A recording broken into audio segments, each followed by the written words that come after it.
हाय सांग मैंने आज चलतु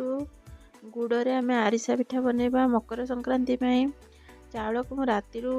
भिजेकी रखी सकाटा को देखते गोटे गामछारे भल भाव चाउलटा को माने चारिपट घाटी देछि चाउलटा पूरा पानी तार गामुछा जेहेतु शुखला थिला चाउल पानी पूरा टाणी देछि एबे ताकू भल भाव ग्राइंडिंग करदबा ग्राइंडिंग करके मो चालुनी रे सबुतक चूना एमती चलई देली एतकी देखंतु मोर चूना हेछि एबे एपटे गोटे कड़ई गरम कली सेथिरे मु गुड़ 250 ग्राम पकेइली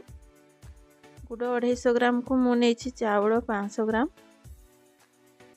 तापरे मोर गुड़ पाग हेछि कि नै ताकू भल भाव चेक करनबा गोटे ताटिया रे मु पानी नेछि तापरे गुड़ को एमती पाग होइतिबा गुड़ को पकेइ दबा तापरे देखिबे जदि गुड़टा एमती ऊपर को उठी आसो माने तले टोटाल लगे ना आ गोटे जेली चॉकलेट टाइप रो गला ताहले जानबे जे गुड़ पाग हो गला। बर्तमान आमे जो चूना को अल्प अल्प पकेबा एकाथरे पकेले से बिंडा भलिया हो गोटा गोटा लगी तेणुक एमती आस्ते आस्ते पकईकी भल भाव गोटे जंतणी प्रस्तुत करेंगे। मोर एपटे देखो पिठा जो आम गाँ आड़े कहते खड़ी तो यहाँ आम रेडी हो गला। एबे गोटे कपड़ा जो आणती शाढ़ी फटा आनिबा से पॉलिथिन रे आमे किछि राशि को धड़ा राशि पकई दीची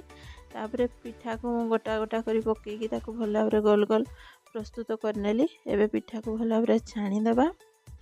जेहेतु एटा गुड़ पिठा तो टिके कलर हबो टिके लाल बेसी टिके अधिका लाल देखा जिवो ए टाइप रो गुड़ पिठा सब छाणी देबे। एमती भाव सबू पिठा को ये छाणी देबे जमती पूरा रेड कलर हो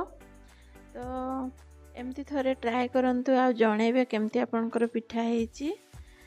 मोर तो बहुत टेस्टी लागिला पिठा। रहिली नमस्कार, जय जगन्नाथ, हैप्पी मकर संक्रांति।